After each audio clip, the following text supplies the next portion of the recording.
शिक्षाप्रद कहानी। बेटा ही अपना होता है, बेटियां पराई होती हैं। इसी सोच रखने वालों व पड़ोसियों को भी ये बात होता था। शादी के कुछ साल बाद उसे 2 लड़के हुए। बड़े बेटे का नाम करण और छोटे बेटे का नाम किशन रखा। बाद में कुछ सालों बाद उसकी पत्नी का निधन हो गया। उसके बाद उसी ने उन दोनों बेटों का ख्याल रखा। समय बीता और उसके दोनों बेटे बड़े हो गए। अब दोनों बेटों नौकरी कर रहे थे। दोनों की शादी भी हो गई। शादी होने के बाद वह सब एक साथ ही रहते थे। कुछ साल एक साथ रहे खुशी से, लेकिन बाद में दोनों भाई एक दूसरे के साथ झगड़ा करने लगे। दोनों बहुओं में छोटी छोटी बातों पर मतभेद होने लगा। यह सब देखकर अनिल को बहुत बुरा लगता था। अब दोनों ने अलग रहने का निर्णय लिया और वह अलग भी हो गए। फिर पिताजी का ख्याल कौन रखेगा, ऐसा सवाल उनके सामने आया। दोनों बेटे एक एक महीना संभालेंगे, ऐसा तय किया गया। अनिल एक बेटे के साथ 1 महीने और दूसरे बेटे के साथ फिर 1 महीने, ऐसा उसका बंटवारा हो गया। पर जैसे जैसे वक्त बीतता गया वैसे वैसे बहुओं और बेटों में अनिल को लेकर झगड़ा होने लगा। दोनों बेटों के घर में झगड़े का कारण अनिल रहने लगा। ये बात अब अनिल को भी अच्छे से समझ में आ गई थी। अब अनिल को पुरानी यादें याद आने लगी। उसने ज़िंदगी में कितनी बड़ी गलती की थी, ये उसे अब समझ में आ रही थी। पर अब इस सब का क्या फ़ायदा। आखिर दोनों बेटों ने पिताजी को वृद्धाश्रम भेजने का निर्णय ले लिया। एक दिन दोनों ने पिताजी को लेकर वृद्धाश्रम में गए। हाँ, वहाँ जाने पर सभी फॉर्मेलिटीज को पूरी करके पिताजी को मिलकर वो दोनों अपने अपने घर वापस आ चले गए।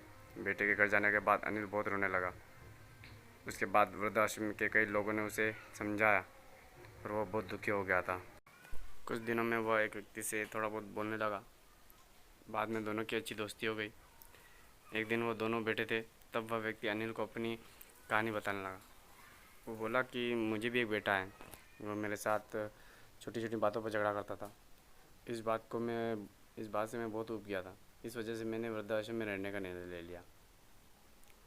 मुझे कभी कभी लगता है कि मुझे बेटे के साथ एक बेटी भी होती तो कितना अच्छा होता। कदाचित आज वह मेरे बुढ़ापे की लाठी बन सकती थी। उसका बोलना यह सुनकर अनिल और भी ज़्यादा दुखी हो गया और वह बहुत गहरी विचारों में खो गया। अनिल को दुखी अवस्था में देखकर उसके दोस्त ने उस इंसान से पूछा, आप क्या सोच रहे हो? आपके सामने देखो, उस दिखने वाले 2 व्यक्तियों में से एक हमारे वृद्धाश्रम के मालिक हैं। उनका नाम कैलाश सेठ है और उनकी बेटी है। उनका नाम आराध्या है। वृद्धाश्रम का सारा काम उनकी बेटी ही संभालती है। कैलाश सेठ उनकी एक मात्र बेटी थी। बेटी माँ और पिताजी से बहुत प्यार करती है। उतना ही प्यार वह वृद्धाश्रम के हर एक व्यक्ति से करती हैं। अनिल सिर्फ उसकी तरफ देखता ही रह गया। उसका मन और भी ज़्यादा दुखी होने लगा। रात होने लगी थी। हर एक वृद्धि अपने अपने रूम में जाने लगा। अनिल भी उसके रूम में जाता है। रात को खाना खाकर जल्दी सब लोग सो जाते हैं। अनिल को उसका भूतकाल याद आता है। अनिल की शादी होने के बाद उसे पहली बेटी हुई थी। उस वक्त उसे बहुत गुस्सा आया था, तो पति के मना करने के बाद भी उसने बेटी को उठाकर कहीं दूर जाकर छोड़ाया। पर अब पश्चाताप करने के सिवाय रास्ता भी नहीं था। अनिल को रात भर नींद नहीं आई। दूसरे दिन वृद्धाश्रम में एक छोटा सा प्रोग्राम था। हर एक जन जल्दी से उठता है और अपना अपना काम में लग जाता है। दोपहर को सब लोग हॉल में एकत्रित होते हैं। कैलाश सेठ और आराध्या भी आए। प्रोग्राम चालू था तब कैलाश सेठ का ध्यान 2-3 बार अनिल की तरफ गया। अनिल उनको बहुत उदास बैठा हुआ दिखा। उनको लगता है कि शायद उनकी तबीयत ठीक नहीं होगी। प्रोग्राम खत्म होने के बाद वह अनिल से बात करने के लिए उनके पास जाते हैं। वह अनिल को दुखी होने का कारण पूछते हैं।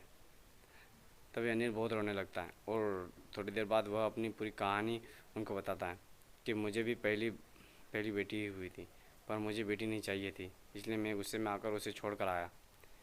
आज जब मैंने आपको आपकी बेटी के साथ देखा तो मुझे भी समझ आया कि बेटी कितना प्यार करती है। मेरी बेटी भी मेरे साथ होती तो मुझे यहाँ वृद्धाश्रम में रहना नहीं पड़ता।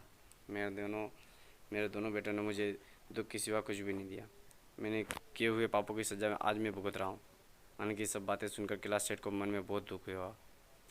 दुखी होकर वो अनिल को बोलते हैं कि यह मेरी बेटी नहीं है। मुझे यह नदी के किनारे मिली थी। मैं उसे घर ले आया और बहुत प्यार से बड़ा किया। मेरी पत्नी और मैं उसे बहुत प्यार करते हैं और वो भी हम दोनों से उतना ही प्यार करती हैं। पूरी कहानी सुनने के बाद अनिल बोलता है कि मैंने मेरी बेटी को भी नदी के किनारे मंदिर के पास छोड़ा था। यह सुनकर कैलाश सेठ को थोड़ा गुस्सा आ गया और वो वहाँ से निकलने के वाले ही थे कि तभी उसी वक्त वो अनिल को पूछते हैं कि आपकी बेटी का बर्थ मार्क वगैरह बता सकते हो क्या? अनिल ने तुरंत जवाब दिया कि हाँ, बता सकता हूँ। उसके बाएं हाथ पर और पैर पर एक एक उंगली ज़्यादा है। यह जवाब सुनकर कैलाश सेठ को विश्वास होता है कि आराध्या उसी की बेटी है। यह सब सुनकर कैलाश सेठ वहाँ से चला जाता है। वह चले जाने पर आराध्या वहाँ पहुँचती हैं और अनिल को बोलती हैं कि मैंने आप दोनों की पूरी बातें सुन ली। आपने मेरे बारे में जो भी कहा वह सुनकर मेरा मन बहुत दुख हुआ है। एक पिता की बेटी के बारे में ऐसा निर्णय ले सकते हैं, ये सुनकर मुझे बहुत बुरा लगा। आपने जो भी किया वो बहुत गलत था। आपने मुझे बेटी बोलने का अधिकार खो दिया है। मैं आपकी बेटी होकर भी आप मुझे रास्ते में छोड़कर चले गए थे और मैं उनकी बेटी ना होते हुए भी उन्होंने मुझ पर जान निछावर कर दिया। इसलिए वही मेरे सच्चे पिता हैं। आप इस वृद्धाश्रम में रह सकते हैं, पर आज आपने उनके सामने जो बोला है वो फिर कभी मत बोलना, क्योंकि आज तक मैंने उनको कभी इतना दुखी कभी नहीं किया।